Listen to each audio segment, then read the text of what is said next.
तिकडे नाही तुमचा माईक आहे ऑलरेडी आहे ना त्यांचं शिवसेनेचंच आहे त्यांनी सांगितलं हे आहे का ओके शिवसेनेचं आहे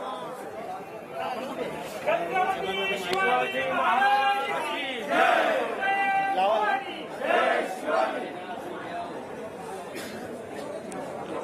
शिवसेना नेते संजय आनंदराव अडसूळ दिवाकर रावते यांनी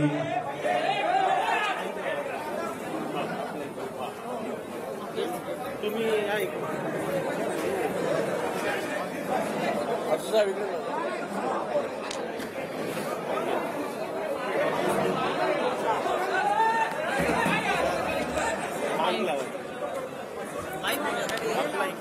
आपल्या इकडचंच आहे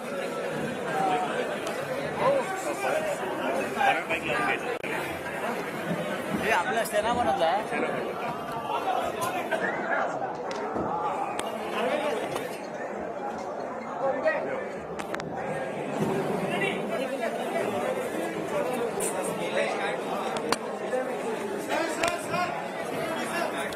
बस लागला ना पी हा तेच बघते काय करूया अरे माझ्या फायली कुठे आहेत टाका भाऊ हे ठेवू याकडे हे फायली कुठे सगळ्या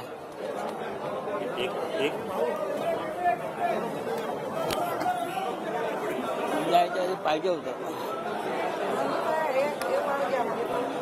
एक नंबर घ्या तुमच्याकडे बाकीच्या माझ्याकडे मग हे काय आहे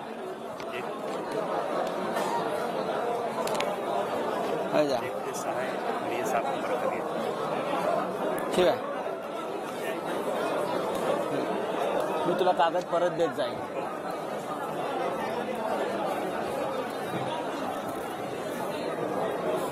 हॅलो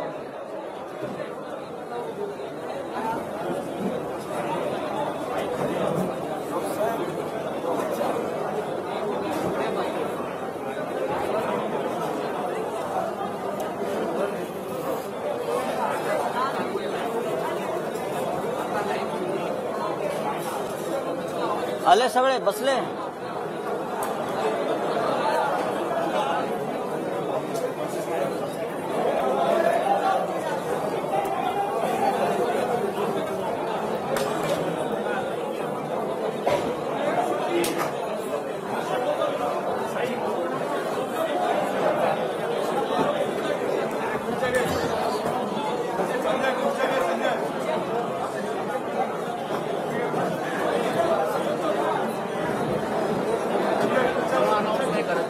हाँ काय करतो ना करूया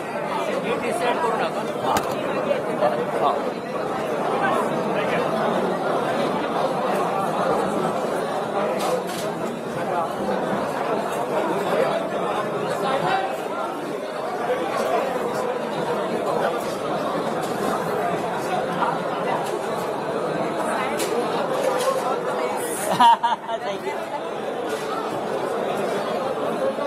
जय महाराष्ट्र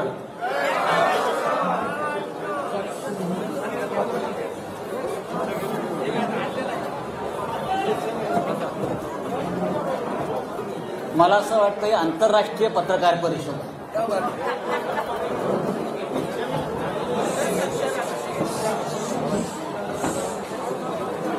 आपल्या समस्त पत्रकार बांधवांचं शिवसेना भवनात स्वागत हिंदू हृदय सम्राट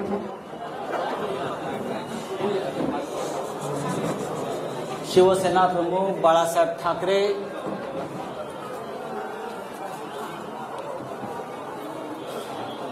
यांना वंदन करतो अभिवादन करतो त्यांचं स्मरण करतो कारण या वास्तूला एक महत्व आहे अनेक लढे शिवसेना प्रमुखांच्या नेतृत्वाखाली आम्ही याच वास्तूतून सुरू केलेले या वास्तूनं अनेक हल्ले पचवलेले आहेत. नुसते हल्ले नाही तर अतिरेकांचा हल्लाही पचवलाय. याच वास्तूच्या खाली बॉम्बस्फोट झालेले आहेत अतिरेक्यांकडून. माझ्या सोबत शिवसेना प्रमुखांचे आमचे सगळ्यांचे सहकारी आहेत, ज्यांनी शिवसेना प्रमुखांबरोबर वर्षानुवर्ष काम केलं. असे सगळे दिवाकर रावते उपस्थित आहेत. खूप दिवसांनी अडसूळ आहेत आमचे. विनायक राऊत, अनिल देसाई, आदेश बांदेकर, मुंबईच्या महापौर किशोरीताई पेडणेकर, अरविंद सावंत, मंत्री उदय सामंत, अनेक म्हणजे संपूर्ण शिवसेना इकडे उपस्थित आहे. मी माननीय उद्धव ठाकरे, माननीय मुख्यमंत्री आणि शिवसेना पक्ष प्रमुख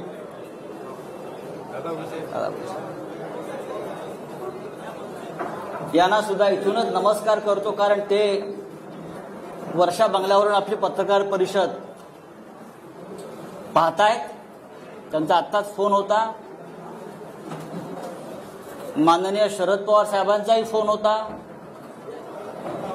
महाविकास आघाडीतल्या प्रत्येक प्रमुख नेत्यांचा मला आत्ता एक 5-10 मिनिटांपूर्वी फोन होते. सकाळपासून त्यांचे फोन सुरू आहेत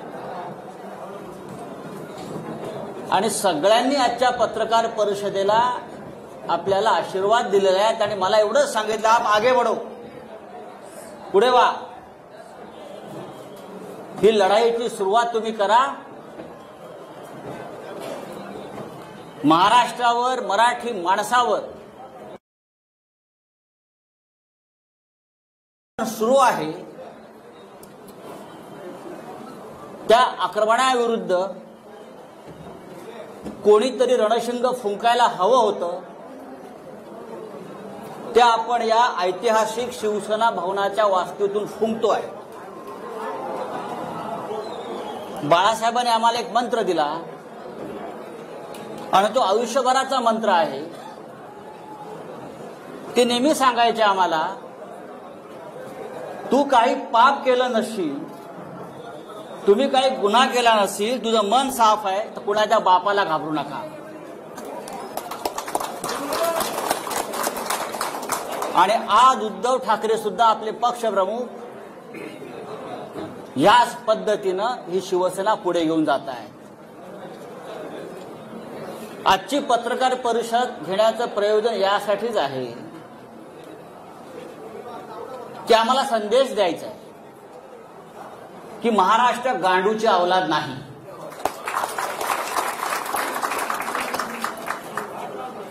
मराठी माणूस बेईमान नाही आणि तुम्ही कितीही नामर्दांगी करून आमच्या पाठीमागे वार केले तरी शिवसेना घाबरणार नाही. यासाठी हे पत्रकार परिषदेचं आयोजन आहे.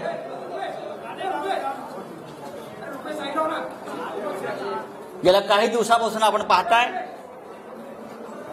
शिवसेना असेल, सरकार त्यांना पाडायचं आहे, घालवायचं आहे आणि त्यासाठी केंद्रीय तपास यंत्रणांचा गैरवापर सुरू आहे. खोटे आरोप, बदनाम्या, केंद्रीय तपास यंत्रणांचा दबाव. एकतर तुम्ही सरेंडर व्हा, गुडघे टेका, नाहीतर सरकार आम्ही घालवू, अशा प्रकारच्या धमक्या सतत दिल्या जात आहेत. पहा ना, भारतीय जनता पक्षाचे जे प्रमुख लोक आहेत रोज तारखा का देत आहेत? या महाराष्ट्रामध्ये 170चं बहुमत असताना, 170चं बहुमत असताना भारतीय जनता पक्षाचे लोक 2 दिवसांनी एक तारीख देतात. आता 10 मार्च नंतर, आता अमुक, हे तुम्ही कोणाच्या भरोशावर ह्या तारखा देताय? व्यंकय्या नायडू यांना आम्ही एक पत्र लिहिलंय, त्या पत्रापासून सुरुवात झालेली आहे. राज्यसभेचे चेअरमन व्यंकय्या नायडू, उपराष्ट्रपती यांना आम्ही एक पत्र लिहून केंद्रीय तपास यंत्रणा महाराष्ट्रात काय करतायत आणि माझ्यासारख्या राज्यसभा सदस्याला कशा प्रकारे त्रास देऊ पाहतायत याचं कारण इतकंच आहे की साधारण 20 दिवसापूर्वी आणि त्याच्या आधी भारतीय जनता पक्षाचे काही प्रमुख लोक मला भेटले. हा विषय दिल्लीत मी सांगितलेला आहे. भारतीय जनता पक्षाचे काही प्रमुख लोक मला भेटले, ज्यांना मी ओळखतो. 3 वेळा मला ते भेटले आणि त्यांनी मला वारंवार हे सांगण्याचा प्रयत्न केला की तुम्ही या सरकारच्या प्रवाहातून बाहेर पडा. कोणत्याही परिस्थितीमध्ये आम्हाला हे सरकार घालवायचं आहे. आमची संपूर्ण तयारी झालेली आहे. एकतर आम्ही तर राष्ट्रपती राजवट आणू, नाहीतर काही आमदार आम्हाला आमच्या हाताशी लागतायत, त्यांना तोडून आम्ही सरकार बनवू. तुम्ही मध्ये पडू नका. तुम्ही आम्हाला मदत करा आमचं सरकार येण्यासाठी. मी म्हटले कसं काय शक्य आहे? 170 आमदारांचं बहुमत तुम्ही कसं काय उद्ध्वस्त करू शकता, पायदळी तुडवू शकता? या लोकभावना. ह्याच्यावर त्यांनी मला सांगितलं जर तुम्ही काही लोकांनी आम्हाला मदत केली नाही तर तुम्हाला केंद्रीय तपास यंत्रणा तुम्हाला टाईट करतील. हा शब्द आहे, टाईट करतील आणि फिक्स करतील. मी आता त्यांची नावं घेत नाही, पण मी भविष्यात घेईन. आणि त्या संदर्भात दिल्लीतून सगळी सिद्धता झालेली आहे तुमच्या लोकांना टाईट करण्याचं, फिक्स करण्याचं. आणि तुम्हाला नंतर पश्चाताप होईल की तुम्ही आम्हाला का मदत केली नाही. मी म्हटलं काय हरकत नाही, तुम्ही काही करू शकता, पण महाराष्ट्राच्या सरकारला किंवा ठाकरे सरकारला नख लागेल असं कोणतेही कृत्य आमच्या सगळ्याकडून होणार नाही. त्यांनी मला असंही सांगितलं, तुम्ही पाहिलं असेल की सध्या पवार कुटुंबांवर धाडी पडतायत. सध्या त्याच काळात सध्या पवार कुटुंबावर धाडी पडतायत आणि ते सुद्धा प्रकरण सोपं नाही. आम्ही त्यांना सुद्धा टाईट करतो. शरद पवार आणि मी नंतर माहिती घेतली तर त्याच दरम्यान 1 दिवसाच्या आड दुसऱ्या दिवसापासून पवार साहेबांच्या म्हणजे पवार कुटुंबियांच्या घरावर सातत्यानं धाडी पडू लागल्या. ईडीचे लोक हे त्यांच्या घरात, त्यांच्या मुलींच्या घरात, बहिणींच्या घरामध्ये 8-8 दिवस जाऊन ठाण बांधून बसले, बाहेर पडायला तयार नव्हते. आणि तिथे सुद्धा ह्याच प्रकारच्या धमक्या त्यांना दिल्या जात होत्या. मी जेव्हा त्यांना नाही सांगितलं की तुम्ही या भानगडीत पडू नका, आम्ही प्रतिकार करू, आम्ही प्रतिकार करू, सरकार पाडण्याचा प्रयत्न झाला तर महाराष्ट्रामध्ये ठिणगी पडेल, तेव्हा त्यांनी मला असं सांगतात ते की काही होणार नाही, आम्ही केंद्रीय पोलीस बल आणून सगळ्यांना थंड करू. ईडी तर आहेच, केंद्रीय तपास यंत्रणा आहेच. आणि तिसऱ्या दिवशी ताबडतोब माझ्यावर आणि माझ्या आसपासच्या लोकांवर ईडीच्या धाडी पडायला सुरुवात झाली.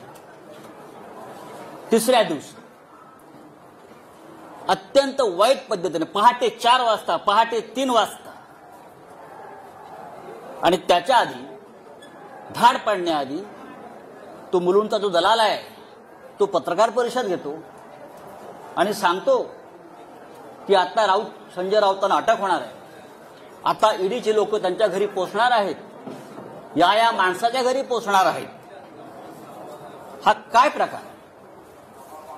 तुमचं सरकार महाराष्ट्रात आलं नाही याचा तुम्ही सूड अशा प्रकारे केंद्रीय तपास यंत्रणांचा, सीबीआयचा, ईडीचा गैरवापर करून आम्हाला त्रास देता आणि तुम्हाला असं वाटतं की आम्ही झुकू. बाळासाहेब ठाकरेंनी आम्हाला शिकवलं नाही गुडघे टेकायचं, अजिबात. हे शक्य नाही. तुम्ही काही करा, हे सरकार पडणार नाही. मी वारंवार त्यांना सांगत राहिलो आणि जेव्हा जेव्हा मी त्यांना सांगत आलो त्या दिवशी माझ्या नातेवाईकांच्या, माझ्या मित्रांच्या घरावर रेड पडत गेल्या. म्हणजे मला फ्रेम करण्यासाठी त्यांनी माझ्या आजूबाजूच्या लोकांना फ्रेम करण्याचा प्रयत्न केला. खोटी प्रकरण आहेत सगळी. जे आरोप माझ्यावर झालेले आहेत त्यातलं एकही प्रकरण खरं नाही. कोणत्याही प्रकरणात कोणत्याही धंद्यात अशा प्रकारच्या मुळात मराठी माणसाला धंदा करू नये असं यांना वाटतं, म्हणून ते आपल्याला टाईट करतात. माझी मुलं असतील, माझे नातेवाईक असतील, माझा मित्र परिवार असेल, प्रत्येकाला बदनाम करायचं, खोट्या नावाने फोन करायचं. आत्ता तुमच्याकडे ईडी पोस्ट आहे, मुलांना फोन करायचा, उद्या सकाळी 4 वाजता ईडी आणि सीबीआय तुमच्या घरी येत आहे, उद्या सकाळी तुमच्या वडिलांना अटक करून घेऊन जातील. इतकं निर्घृण पद्धतीनं राजकारण या महाराष्ट्रामध्ये कधी झालं नव्हतं. हे भारतीय जनता पक्षानं नालायकपणा सुरू केला या महाराष्ट्रामध्ये. गेल्या काही वर्षापासून आपण पाहतोय, वर्षभरापासून शिवसेना आणि उद्धव ठाकरे यांच्यावरती हल्ले सुरू आहेत. खोटे काय एक एक प्रकरण मी तुम्हाला आता सांगतो. सत्य काय, आतापर्यंत शिवसेनेकडून आपण कधी उत्तर दिलं नव्हतं. आता उद्धवजींनी मला सांगितलंय, आधी लोकांसमोर वस्तुस्थिती येऊ द्या, सत्य येऊ द्या, आणि मग आपण बघू काय करायचं. खरं म्हणजे ही आजची पत्रकार परिषद ही ईडीच्या कार्यालयासमोर घेण्याची आमची योजना होती. पण नंतर आमची चर्चा झाली की सुरुवात इथून करू आणि अंत तिकडे करू. पाहू महाराष्ट्रात कोण राहता येते, तुम्ही राहताय की आम्ही राहतो. हा महाराष्ट्र आमच्या बापाचा आहे. हे बाहेरचे लोक येऊन आमच्यावरती दादागिरी करणार, आमच्या घरात घुसणार, आमच्या बायका मुलींकडे बघणार, हा, आणि भाजपवाले टाळ्या वाजवणार, हा निर्लज्जपणाचा कळस आहे. छत्रपती शिवाजी महाराजांच्या राज्यामध्ये, बाळासाहेब ठाकरेंच्या राज्यामध्ये कधी असं घडलं नव्हतं. या राज्यात अनेकांनी राज्य केलेलं आहे, पण ह्या पद्धतीनं कधी राजकारण केलं नव्हतं. उद्धव ठाकरे आणि परिवाराचे रोज काहीतरी एक प्रकरण काढत असतात. काय तथ्य आहे त्यात? आतापर्यंत कोणी त्यांच्याकडनं सांगायला आलं नाही समोर, पण मी तुम्हाला सांगतो. तो जो कोण बोलतोय ना, दलाल, ज्याला मराठीमध्ये आपला भडवा म्हणतात, बरोबर ना, शुद्ध भाषेत आपल्या मराठीत भडवा म्हणतात, भडवा. हा, त्याने असं म्हटलं की ठाकरे कुटुंबियांनी कोरलाई गावात अलिबाग जवळच्या 19 बंगले बांधून ठेवलेत म्हणे. काय 19 बंगले? ही बेनामी प्रॉपर्टी आहे. 19 बंगले. माझं आव्हान आहे त्या माणसाला, माझं त्या दलालाला आव्हान आहे, आणि आपल्या सगळ्यांना मी सांगतो, कधी सांगा आपण 4 बसेस करू आणि आपण त्या 19 बंगल्यामध्ये पिकनिकला जाऊ. आपण त्या बंगल्यात एक पिकनिक काढू सगळ्या पत्रकारांची. जर तुम्हाला ते बंगले तिकडे दिसले तर मी राजकारण सोडीन, आणि जर दिसले नाही तर त्या दलालाला जोड्याने मारेन. अख्खी शिवसेना जोड्याने मारेन. म्हणजे दिशाभूल करायची, खोटेपणाचा कळस करायचा, भंपकपणा करायचा. कुठे आहेत बंगले? 19 बंगले, 19 बंगले. रोज टीव्हीला चालू 19 बंगले, 19 बंगले. चला दाखवूया, जाऊ आपण तिथे एक पार्टी करू, बंगल्यात बसून देतो चाव्या तुम्हाला. मी उद्धवजीला विचारलं, आम्हाला दाखवा बंगले तुमचे. पण लोकांच्या मनामध्ये भ्रम निर्माण करायचा, खोटेपणा, भंपकपणा, मराठी माणसाचा द्वेष, महाराष्ट्राविषयी असूया. हाच किरीट सोमय्या ज्याने काही वर्षापूर्वी हायकोर्टामध्ये एक पिटिशन केलं होतं, आठवत असेल तुम्हाला, शिशिर शिंदे असतील, त्यांना माहिती आहे. मराठी भाषा, बरोबर ना, मुंबईतून मराठी भाषा शालेय शिक्षणात सक्तीची असू नये यासाठी जो माणूस कोर्टात जातो आमच्या मराठी भाषेविरुद्ध, त्याच्याकडून तुम्ही काय अपेक्षा करता? हा भारतीय जनता पक्षाचा फ्रंटमॅन, आणि मराठी कट्टा चालवतात हे लोक मुंबईमध्ये, महानगरपालिका मराठी कट्टा. मराठी भाषेच्या विरुद्ध जो माणूस कोर्टात गेला महाराष्ट्रामध्ये, हाच तो भडवा, दलाल, आमच्या मराठी भाषेविरुद्ध, आणि काय तुम्ही सांगताय मराठीला अभिजात भाषा दर्जा आम्ही देतोय म्हणून? आधी याचा थोबाड बंद करा, आता आम्ही करू. दुसरा एक तो हल्ली म्हणतो आहे की आमचे श्रीधर पाटणकर आमच्या परिवारातले, त्यांनी म्हणे देवस्थानाच्या जमिनी विकत घेतल्या कर्जतला. मी स्वतः माहिती घेतली. मी काय पाटणकरांशी बोललो नाही, पण मी स्वतः माहिती घेतली त्या संदर्भात काय आहे. माझं त्याला आव्हान आहे हा आरोप करणारा. पाटणकरांनी देवस्थानाची जमीन कुठे आणि कशी विकत घेतली तुम्ही दाखवा. जी काय जमीन तुम्ही दाखवताय ही जमीन त्यांनी, म्हणजे हे बापरे, आणि याच्याकडून त्याच्याकडे, त्याच्याकडून ह्याच्याकडे, त्याच्याकडून ह्याच्याकडे, त्याच्याकडून ह्याच्याकडे असे मध्ये 12 लोक आहेत आणि 12व्या माणसाकडून पाटणकरांनी खरेदी केली. त्यांचा आणि देवस्थानाचा काही संबंध नाहीये. 2014 साली ही जमीन त्यांनी सलीम बिलाखियाकडून घेतलेली आहे. बिलाखियाने अविनाश कडूकडून घेतलेली आहे. अविनाश कडूने अर्जुन गुरवकडून घेतलेली आहे. अर्जुन गुरवने विठ्ठल गुरवकडून घेतलेली आहे. असे एक मोठी अशी काय त्याच्यामध्ये नाव आहे. देवस्थानाकडून जमिनी आम्ही खरेदी केल्या. काय कशा करता? संजय राऊत आमचे आनंदराव अडसूळ ते वारंवार सांगतायत की मी निर्दोष आहे, माझ्यावरती खोटे आरोप आणि हे फ्रेम केलेले आहेत, तरी त्यांच्या विरोधामध्ये बोलत राहायचं, त्यांची बदनामी करत राहायचं. आनंद अडसूळ आमचे, भावना गवळी, रवींद्र वायकर, अनिल परब आणि सगळं झालं होतं मग माझ्याकडे. कारण मी म्हटलं सरकार पडू देणार नाही, प्राण जाय पर वचन न जाय. तेव्हा माझ्या मागे लागले. त्यांनी केलेला प्रत्येक आरोप हा खोटा आहे. माझ्या आयुष्यामध्ये मी कधी चुकीचं काम केलं नाही. आज सकाळीच मला कळलं की माझ्या बँकेत ईडीचे लोक गेले आहेत. माझ्या बँकेत सारस्वत बँक, स्टेट बँक, मला तो फोन आला की ईडीचे लोक आले. काय म्हणून? तुमचे 20 वर्षाचे म्हणे बँकेचे स्टेटमेंट्स घेऊन गेले. 20 वर्षाचे. बोलो ठीक आहे, घेऊन जाऊ द्या. बरं, ईडीचा तपास कसा आहे बघा, फार गमतीचा तपास आहे. माझं गाव अलिबाग.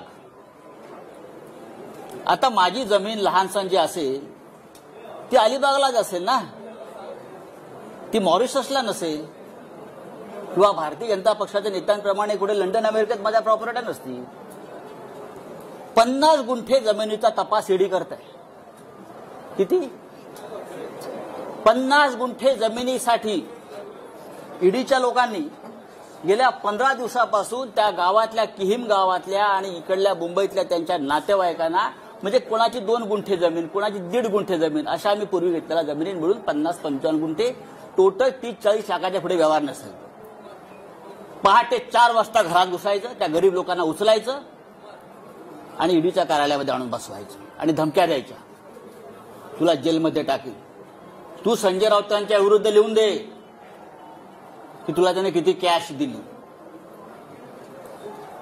गरीब लोक आहेत, घाबरतात. त्यातले काही लोकांचे आई वडिलांकडून घेतलेले आहेत, ते मरून गेलेले आहेत. बरं का? 12-12, 14-14 तास बेकायदेशीरपणे त्यांना डांबून ठेवण्यात आलं. कोणत्या कायद्यानं? कोणता तपास आपण करताय? 55 गुंठे जमिनीचा तपास ईडी करताय. किती मोठं काम आहे ईडी समोर. धमक्या देतायत, दादागिरी करतायत. जेल में डालेंगे, इधर नहीं, तिहार के जेल में डालेंगे, तिहार के.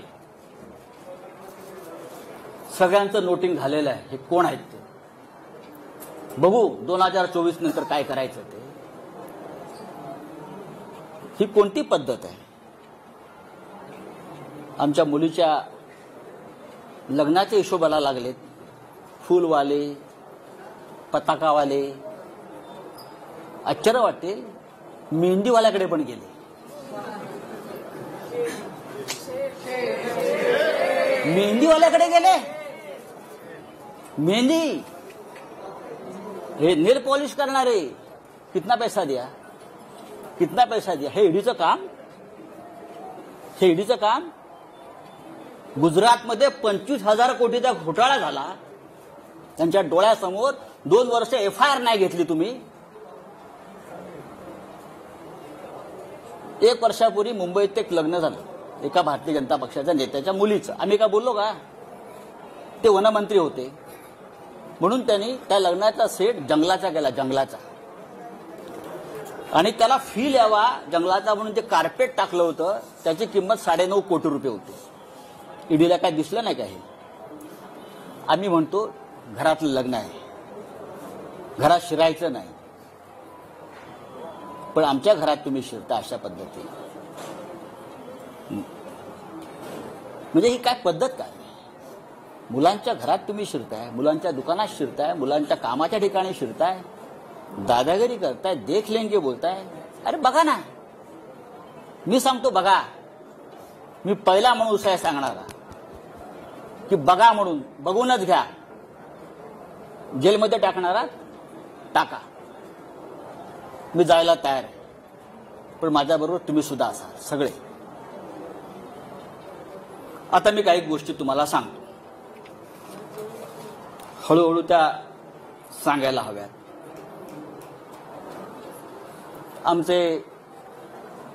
मला कोणतरी म्हटलं की तुम्ही जे कपडे शिवले तिथे पण जेडीवाला गेले होते, म्हणजे लग्नाचे कपडे शिवले.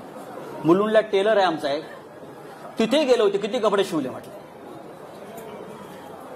म्हणजे ईडी हा काय प्रकार आहे हे तुम्हाला कळलं पाहिजे म्हणून तुम्हाला मी सांगतो. मैंने जहां कपड़ा सिलाया ना मुलुंड में, वो टेलर के पास भी ईडी के लोग गए थे. क्या क्या सिलाया, कितने सिलाया, कितना बिल दिया, कितने सूट सिलाया. अब सिर्फ जूते वाले के पास जाना बाकी. हाँ, जाने दो कहाँ जाना चाहिए, लेकिन टक्कर शिवसेना से आप ध्यान में रखिए.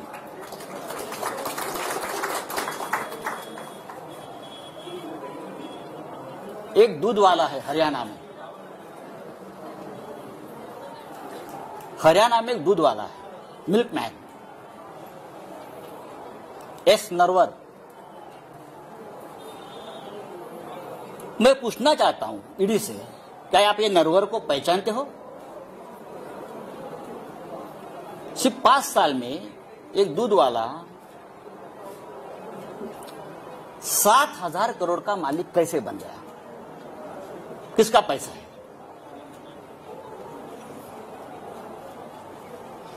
7,000 करोड़ का मालिक कैसे बन गया? जब से महाराष्ट्र में बीजेपी की सरकार आ गई तब से उसका महाराष्ट्र में आना जाना शुरू हो गया. बीजेपी के नेता मुख्यमंत्री के घर में उनका तो खुला आना जाना रहता था. उसके बाद उसकी प्रॉपर्टी बढ़ने लगी. किसका पैसा उसके पास है? किसने किया मनी लॉन्ड्रिंग? मैं ये मनी लॉन्ड्रिंग की जो केसेस है नरवर की और सब की, आप बीजेपी के नेताओं की यहां की, जल्दी में दे रहा हूं,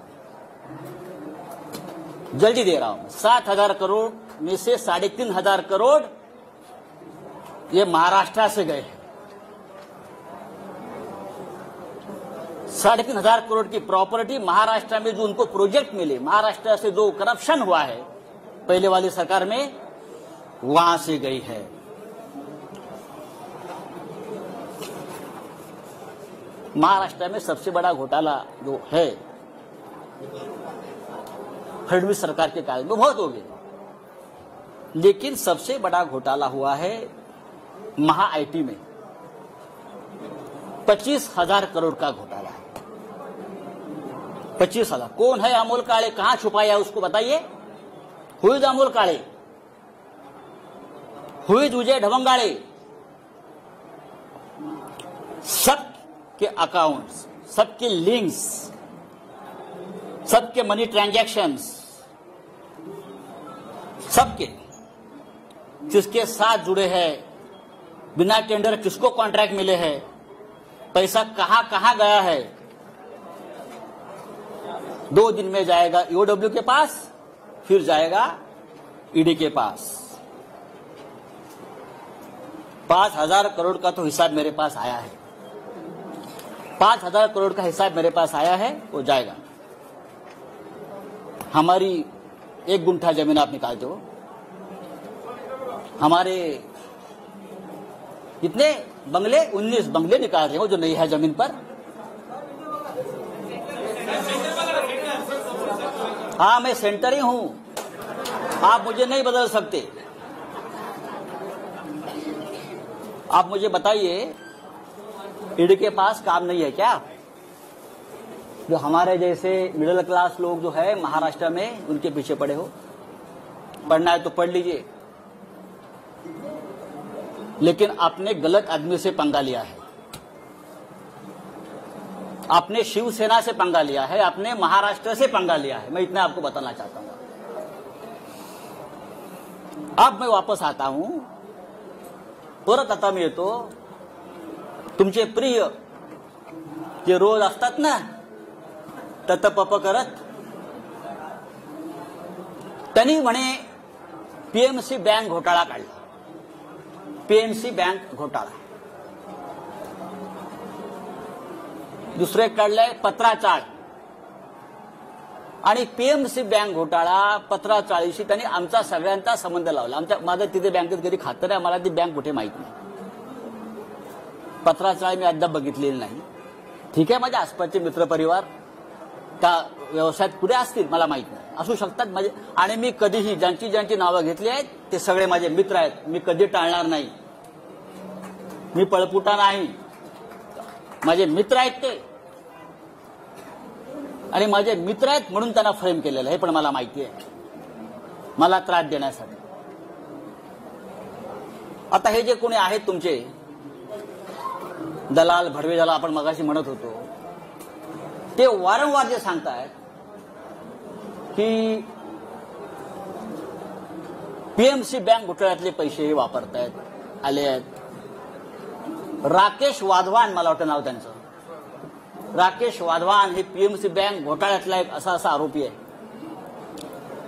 तो बिल्डर आहे मोठा, तो होता।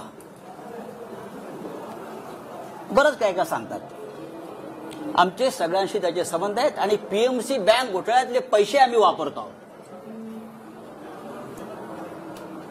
आता फार एक महत्वाची गोष्ट मी तुम्हाला सांगतो।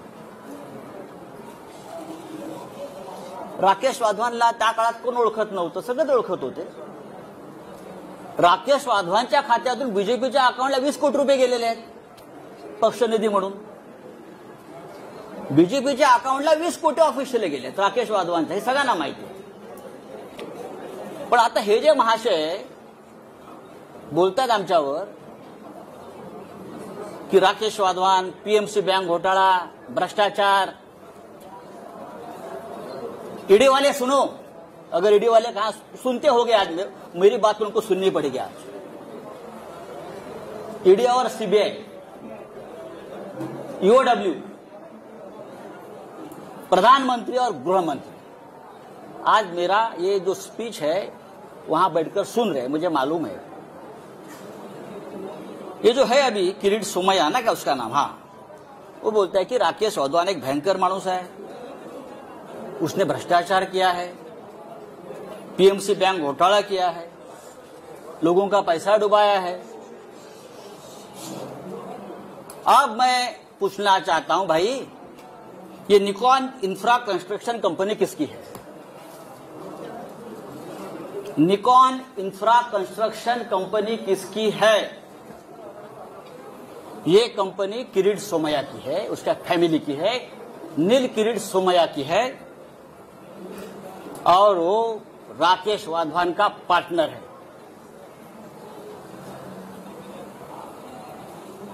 निकॉन इन्फ्रासाठी पीएमसी बँक घोटाळ्यातल्या पैशाची गुंतवणूक करून हजारो कोटी रुपयाचा प्रकल्प त्याने मौजे गोखिवरे तालुका वसई येथे उभारलेला आहे। हे मी पुराव्यासह सांगतोय। पीएमसी बँक घोटाळ्याचा मास्टर माइंड एचडीआयएलचा राकेश वाधवानशी यांचा थेट आर्थिक संबंध आहे। पीएमसी बँक घोटाळ्यातल्या प्रकरणात ब्लॅकमेल केलं यांनी, आणि वाधवानकडून कोट्यावधी रुपयाची जमीन यांनी आपला एक फ्रंटमॅन आहे लाडानी म्हणून त्याच्या नावावर घेतली। आणि प्लस कॅश पण घेतली आहे. ही कॅश 80 ते 100 कोटीच्या घरात पीएमसी बँक घोटाळ्यात ब्लॅकमेल करून आणि जमीन घेतली. आपल्या फ्रंटमॅन लाडानी, त्याचं नाव सांगतो मी तुम्हाला पूर्ण, लाडाणीच्या नावावर त्यांनी ती घेतलेली आहे जमीन पूर्ण वसई. आणि गोखिवरे वसई येथे ही 400 कोटी रुपयाची जमीन फक्त 4.5 कोटी रुपयाला घेतली. अशा 2 जमिनी त्याने घेतलेल्या आहेत. एक जमीन 7 कोटीला घेतली आणि त्या जमिनीवर जी कंपनी आहे, या कंपनीचा डायरेक्टर नील किरीट सोमय्या निकॉन फेज 1 आणि निकॉन फेज 2 हे हजारो कोटीचे प्रकल्प उभारले जात आहेत. हा सगळा पीएमसी बँकेतला पैसा. एन्व्हायरमेंट क्लिअरन्स नाही, एन्व्हायरमेंट क्लिअरन्स नाही, अनेक नियमांचं पायमल्ली केलेली आहे. राष्ट्रीय हरित लवादानं जर आता ऍक्शन घेतली तर त्याला 200 कोटी रुपयाचा दंड होईल. माझं आदित्य ठाकरे पर्यावरण मंत्री यांना आवाहन आहे, ताबडतोब यात लक्ष घाला आणि या प्रोजेक्टच्या संपूर्ण परवाने रद्द करावी आणि ईओडब्ल्यूनं पीएमसी बँक घोटाळ्यामध्ये किरीट आणि नील सोमय्याला ताबडतोब अटक करा. पीएमसी बँक घोटाळ्याच्या आधी किरीट सोमय्याच्या अनेक जवळच्या लोकांनी बँकेतून पैसे काढून घेतले. मी तुम्हाला नंतर ती यादी देणार आहे. म्हणजे याला घोटाळा होतोय माहिती आहे. मुळात पीएमसी बँक घोटाळ्यातल्या या माणसानं किरीट सोमय्याच्या माणसाला जमीन का विकली? 2015 साली तेव्हा घोटाळा सुरू होता ना. हा भ्रष्टाचाराविरुद्ध लढणारा माणूस स्वतः हा आम्हाला अक्कल शिकवतोय, आम्हाला ज्ञान देतोय. हे एक लक्षात घ्या. हे सगळं एका बाजूला भ्रष्टाचारावरती भजन करायचं, दुसऱ्या बाजूला महाराष्ट्र लुटायचा, मुंबई लुटायची, आमच्यावरती आरोप करायचे मुंबई महानगरपालिकेपासून सर्वत्र, आणि आपले भ्रष्टाचार लपवायचे. हा किरीट सोमय्या हा भारतीय जनता पक्षाचा सध्या मुंबईतला चेहरा आहे. लक्षात घ्या. हे जे आहे हा देवेंद्र रजनीकांत लधानी त्याचं नाव आहे. He the front man of Kirit Somaiya. आणि त्याने राकेश वाधवांशी व्यवहार केलेला आहे मोठ्या प्रमाणात, कोट्यावधी रुपयाचा. ते सगळे पैसे पीएमसी बँक घोटाळ्यातले आहेत. ते सगळे पैसे, ते व्यवहार हे त्या बँकेसंदर्भातलेच आहेत आणि 1540 संदर्भातले पैसे सुद्धा याच्यामध्ये गेलेले आहेत. याची संपूर्ण चौकशी महाराष्ट्राच्या मुख्यमंत्र्यांनी करावी. यांचं माझं बोलणं झालेलं आहे. हे फक्त मी 5% सांगितलं आहे, कारण बाकी सगळे पेपर्स आज जातील. दुसरी गंमत तुम्हाला सांगतो. पीएमसी बँक घोटाळ्याचा तपास ईडी करताय. हे सगळे कागद ईडीकडे मी 3 वेळा पाठवलेले आहेत. हे सगळे पेपर्स, ऑल डॉक्युमेंट्स भ्रष्टाचाराच्या या किरीट सोमय्याच्या गेल्या 3 महिन्यामध्ये मी किमान 3 वेळा ईडी कार्यालयात पाठवलेले आहेत. तुम्ही 1 गुंठे 2 गुंठेवाल्यांना बोलवता आणि मी बघितलंय हा किरीट सोमय्या आतमध्ये बसून ईडीच्या कार्यालयामध्ये दही आणि खिचडी खात असतो रोज. हा, त्याच्या बापाचं राज्य आहे का इथे? तुम्ही आमच्या मराठी लोकांना बोलवणार, तुम्ही आमच्या मंत्र्यांना बोलवणार, तुम्ही आमच्या आमदार खासदारांना बोलवणार. और ये जो लोग हैं, ईडी का करप्शन इस हद तक है कि ये सब लोग ईडी के वसूली एजेंट बन गए. और मैं ये बहुत दावे के साथ कहता हूं. अब और एक मैं आपको बहुत इंटरेस्टिंग और मजे की बात बताने जा रहा हूं. ईडी वाले सुनो और हिम्मत है तो मेरे घर पर आइए. मैंने पहले भी इस मंच से कहा था, मैं नंगा आदमी हूं, मैं शिव सैनिक हूं. आप कितना भी मेरे बारे में गलत कर लीजिए, कितनी भी फ्रेम कर लीजिए, आई विल फाइट. मैं ईडी वाले से पूछता हूं कि जितेंद्र चंद्रलाल नवलानी कौन है? नाम लिख लीजिए, जितेंद्र चंद्रलाल नवलानी। ये नाम सुनकर मुंबई और दिल्ली के ईडी ऑफिस का सांस बंद हो गया होगा, उनको पसीने छूटे हैं।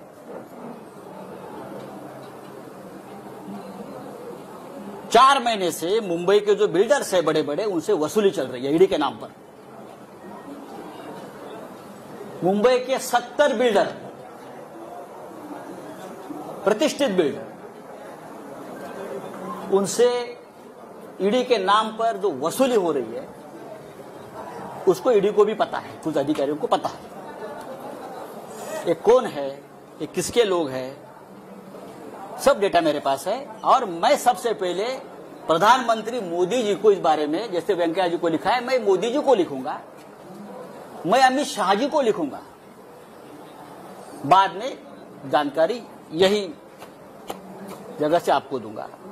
जितेंद्र नवलानी, फरीद शमा, रोमी और फिरोज शमा, ये चार किसके एजेंट हैं? मुंबई के 60 बिल्डरों से लोगों ने लगभग 300 करोड़ रुपए जमा किए हैं। कहां हो गया उसका मनी लॉन्ड्रिंग, मैं आपको बता दूंगा जल्दी। उसमें कितने ईडी के अफसर शामिल हैं, कहां बैठते हैं, कहां खाते हैं, कहां पीते हैं और क्या अय्याशी करते हैं, ये मैं देश को बताऊंगा। चाहे आप मुझे गोली मारो, आप मुझे जेल में डालो, आप कुछ भी करें, मैं आपसे डरने वाला नहीं हूं। आप करिए, आपको जो करना है करिए। अब जो बात मैंने आपसे कही है, कि आप बात समझ लीजिए, महाराष्ट्र को बदनाम करना की एक बहुत बड़ा साजिश है। महाराष्ट्र, बंगाल और झारखंड, ये 3 राज्यों की सरकार गिराने की साजिश चल रही है और ईडी और सीबीआई का हथियार बना रहे हैं। हमारे जैसे लोग जो पार्टी के लिए अपनी जान देने को तैयार है, हमारे जैसे लोग, हम सबको तकलीफ देंगे, धमकाएंगे, डराएंगे। लेकिन भाई, आपने हमारा डीएनए अभी तक देखा नहीं है क्या है। ऐसी कोई जेल बनी नहीं है कि मुझे 2 साल तक जेल में रखे। हमने बहुत देखा है जिंदगी। आइए, अरे बच्चों को धमकाते हैं लोग, ईडी वाले छोटे छोटे बच्चों को धमकाते हैं। 80 साल के एक बुढ़े को पकड़ कर लेके गए अलीबाग से, 80 ईयर्स ओल्ड हार्ट पेशेंट, वो रो रहा था कि मुझे अब याद नहीं है भाई, इतने साल का एक ट्रांजैक्शन है, मुझे कैसे याद होगा, 2-4 लाख का ट्रांजैक्शन है, तू यहां ही मरेगा, तू घर में नहीं जाएगा। इस प्रकार से ईडी के अधिकारी ने उसको धमकाया। अमित शाह, मोदी जी से मेरा ये निवेदन है, क्या यही आपकी डेमोक्रेसी है? आप इमरजेंसी के बारे में बड़े बड़े भाषण देते हो, आक्रोश करते हो, और ये आपकी एजेंसी। अरे हमसे लड़ो ना। जिस दिन मेरे रिलेटिव्स के ऊपर, मेरे दोस्तों के ऊपर रेड्स हो रही थी और इनोसेंट लोगों को पकड़कर लेके जा रहे थे, उस रात को मैंने अमित शाह जी को फोन किया था। मैंने कहा कि अमित शाह जी, मैं आपका बहुत रिस्पेक्ट करता हूं, आप बड़े नेता है, देश के गृह मंत्री है, लेकिन ये जो चल रहा है ये ठीक नहीं है। अगर आपकी मुझसे दुश्मनी है तो आप मुझे अरेस्ट करिए,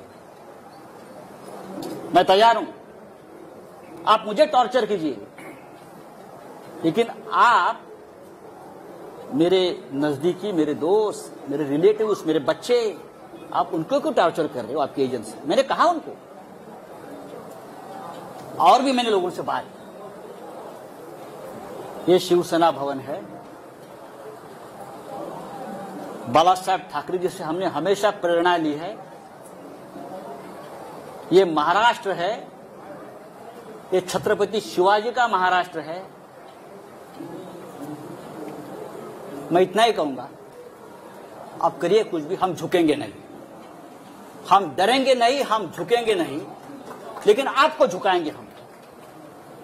किसी भी हालत में महाराष्ट्र में ठाकरे सरकार रहेगी और 2024 में भी देश में परिवर्तन होगा।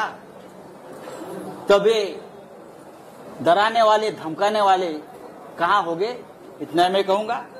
जो मुझे बात कहनी थी मैंने कह दी है। मुझे लगता है नो क्वेश्चन आंसर्स, ये काफी है। और ये बात अब तक, ये कहानी पूरी नहीं हुई है, ये ट्रेलर है। आने वाले समय में कुछ वीडियो, कुछ क्लिप्स और डॉक्यूमेंट्स लेकर मैं सामने आ जाऊंगा। मैं देखता हूं कौन क्या करता है। आप दिल्ली में, कुछ लोग गए, दिल्ली में जाओ, नहीं तो जो बाइडेन के पास जाओ, मुझे कोई फर्क नहीं पड़ता है। मैं शिवसैनिक हूं, मेरी जिंदगी संघर्ष में गई है, लड़ाई में गई है। बाला साहेब ठाकरे जी का मुझे हमेशा आशीर्वाद मिला है हम सबको। हम हारने वाले नहीं है। जय हिंद, जय महाराष्ट्र।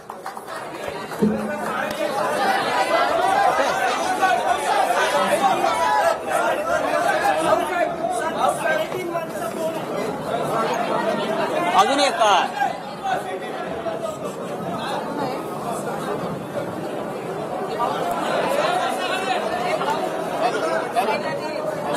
और हाँ, हेलो हेलो, मैंने आवाज नहीं।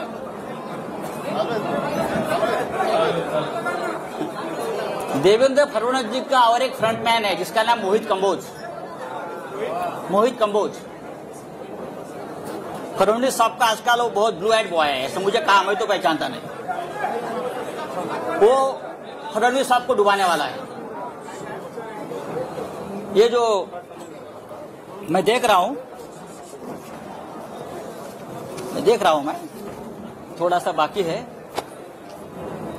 ये जो पत्राचाल वाला इशू निकाला है ना, ये पत्राचाल की जमीन खरीदने वाला है मोहित कंबोज है। सबसे बड़ा घोटाला, और उसमें भी पीएमसी बैंक का पैसा लगा है। पीएमसी बैंक को डुबाने वाला, वहां का करप्शन का पैसा ये पत्राचाल में लगा है। और मोहित कंबोज का वहां एक द लग्जर कंस्ट्रक्शन प्रोजेक्ट बन रहा है पत्राचाल पे, और हम पे उंगली दिखा रहे हैं। दूसरी बात है कि और एक है, सॉरी, उसके बारे में मैं और बता दूंगा। कागज कहाँ गया? और एक कागज था उसका, हाँ, राकेश वाधवान, जो मैंने नाम लिया था, राकेश वाधवान, उसके पास से ये मोहित कंबोज के केबीजी ग्रुप ने 1,65,000 स्क्वायर मीटर की जगह में 40 एकड़ क्षेत्र में से 455,715 स्क्वायर मीटर, जिसकी कीमत है 12,000 करोड़, मोहित कंबोज ने खरीद लिया। कितने में खरीद लिया? 100 करोड़ में सिर्फ। कैसे? किसका पैसा है? और लोग बोलते हैं ये हमारे फडणवीस साहब का ब्लू आइड बॉय है। ब्लू आइड बॉय है ये। Kamboj bio farming private limited, KBG ventures, आयरमैन real estate, Tirth experience private limited, KBG hotels, Shivabi hotel, silver stick film company, Kaal Bhairav ventures, naps media solutions, PM reality, Kaal Bhairav. उसमें किसका पैसा कहां से आया है, फडणवीस साहब, सिर्फ आपको ही मालूम है। धन्यवाद।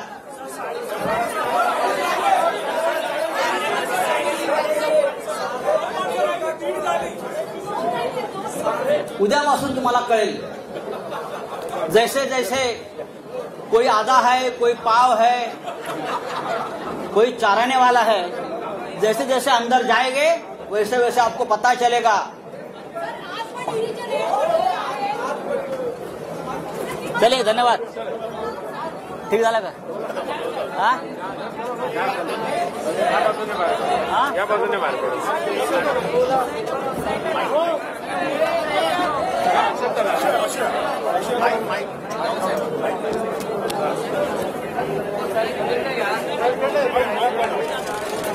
अरे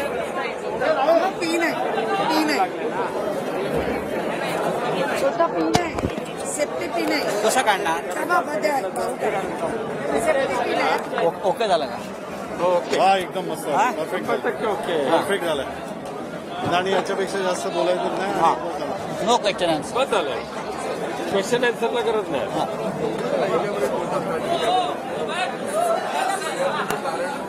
या इकडे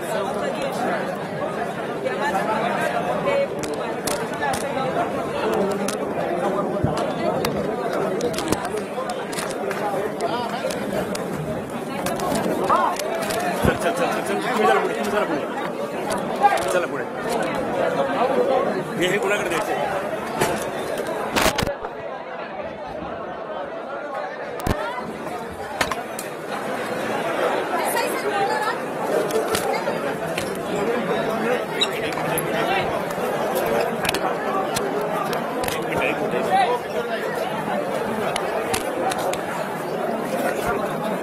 एक मिनिट ओ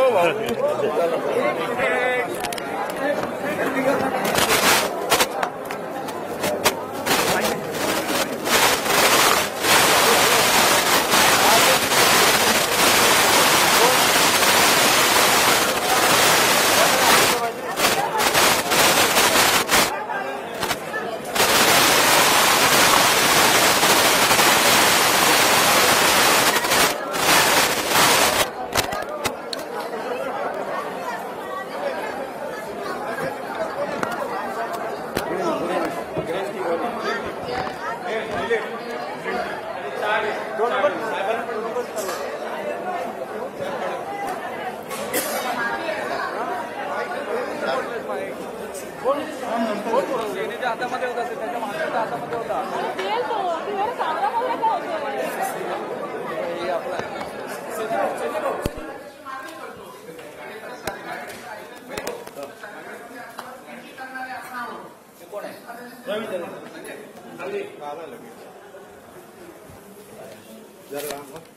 या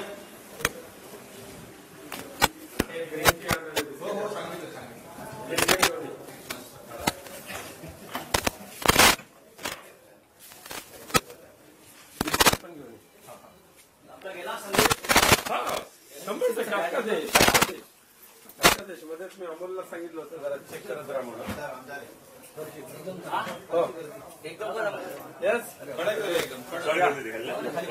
व्यवस्थित चांगलं आलं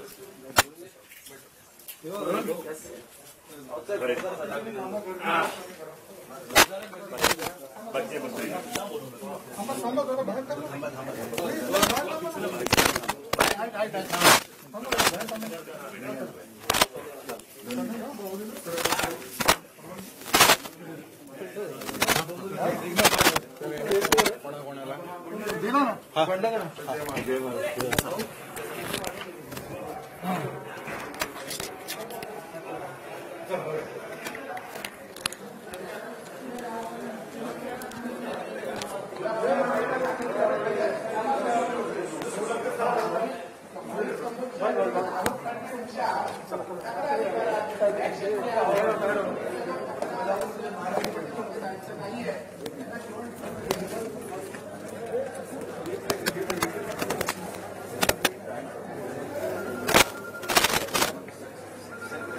माईक चांगला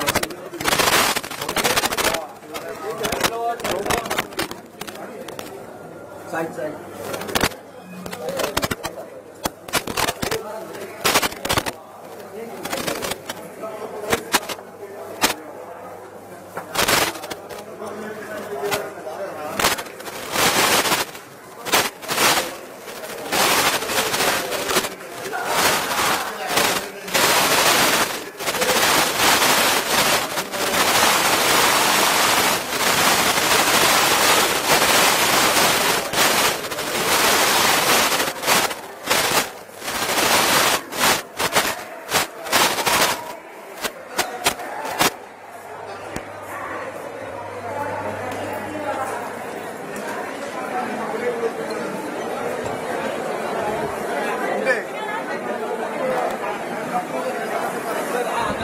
थँक्यू सर थँक्यू कुणाकडे होता तो त्यांच्या पीएकडे होता का साहेबांच्याच पिसाला राहिला होता साहेबांनी काढून दिला अच्छा त्यांच्याच पीएकडे हे निघाला नाही वाटतं तू असं माईक लावलं त्यांच्याकडे निघाला नाही ते राऊत साहेब दुसरे पण काढत होते ते राऊत साहेब दोघा तिघांनी अरे बंद कर. पिन आहे ना मी बंद केलेला त्यांना काढता नाही आलं मी आहे ना असं घाबरलो केलं. हा मी असं करून बंद केलेलं तर त्यांना थोडं हे झालं